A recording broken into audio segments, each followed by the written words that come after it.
So, as the title suggests above, my show is going to be called Extra Life, and basically what I'm going to be doing, which you probably can take a guess as to what I'm actually going to be doing, but I'm going to look at the really, really bad games, obscure games, the forgotten ones, or the games that we would like to forget, and attempt to just essentially give them a second chance and try to find something good in them. It's just kind of my philosophy. I think everybody deserves a second chance in life.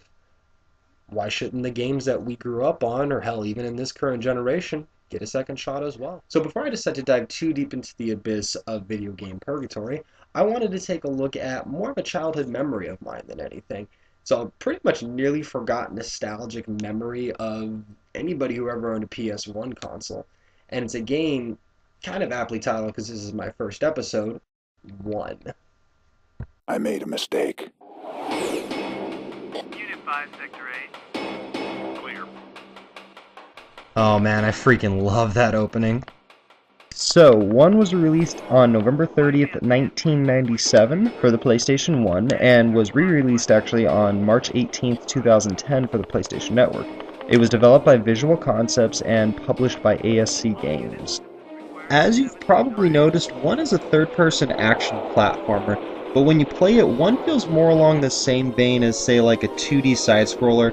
I would say similar to like a Contra.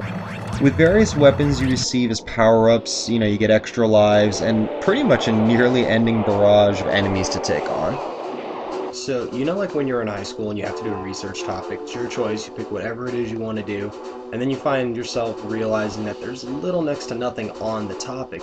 Now, and that's pretty much what happened when it came to me doing any research on the development cycle of 1.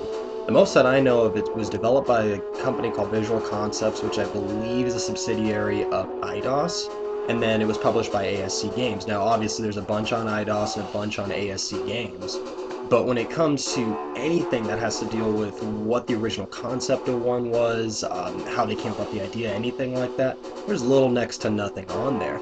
Now, this isn't like an early PS1 game. This came out in 1997 on November 1st, so you figure the PS1 was around for a while after this game was actually, probably put in development and was released. So, unfortunately, there's not a whole lot of information on it. With our main protagonist's memories almost completely gone, the tale of 1 begins with John Kane after he Made a mistake. being hunted by everybody and their mamas. John Kane must uncover the secrets of his past and make up for his one big mistake.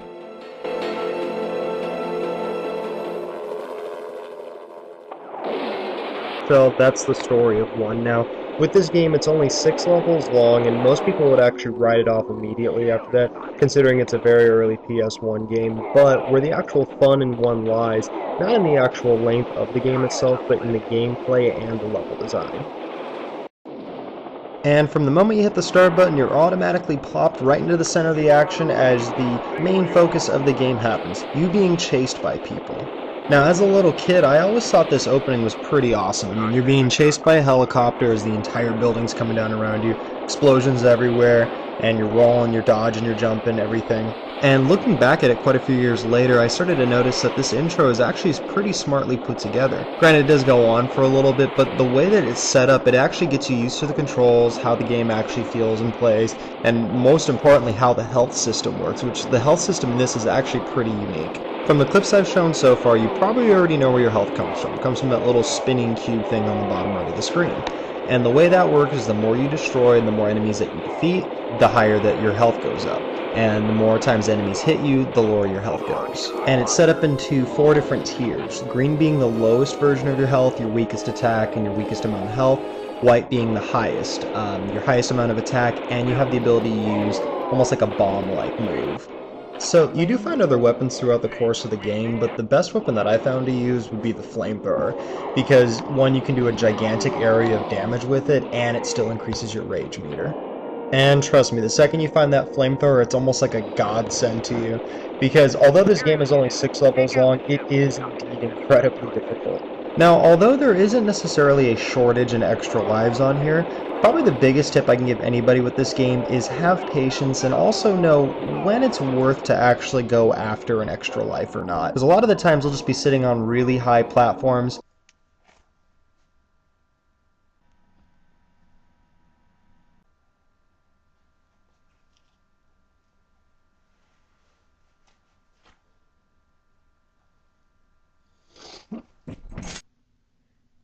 Oh, that was stupid. Yeah, I don't think I'm feeling that jump. Overall, the controls in this game are extremely tight. You're going to have no problem getting the hang of, like, jumping, shooting, or anything like that.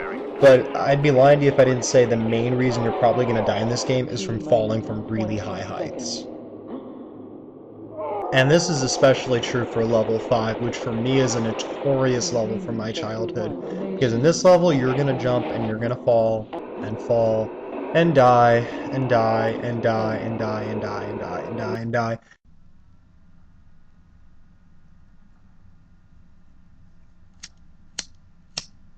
But never forget the golden rule in 1, patience.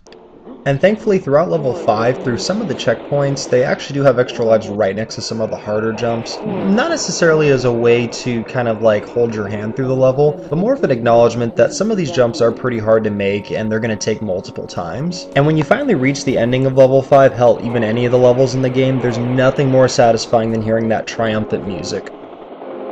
Stage complete.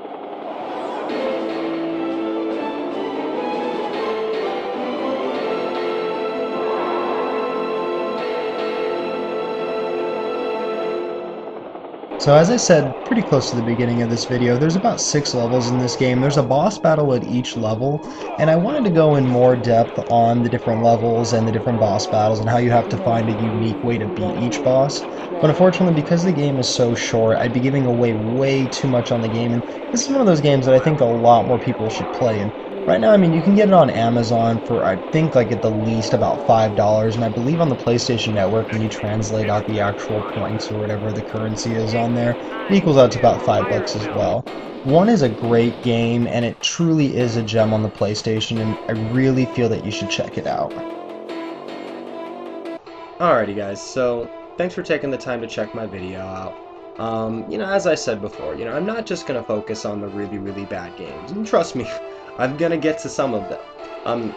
As I recall, I have one on the way right now. I'm not sure when it's actually going to be getting here, but one, for all intents and purposes, is not a bad game. Is it the greatest of all time?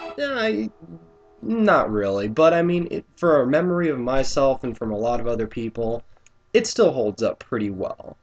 And oh, it might actually be here. Give me 1 second.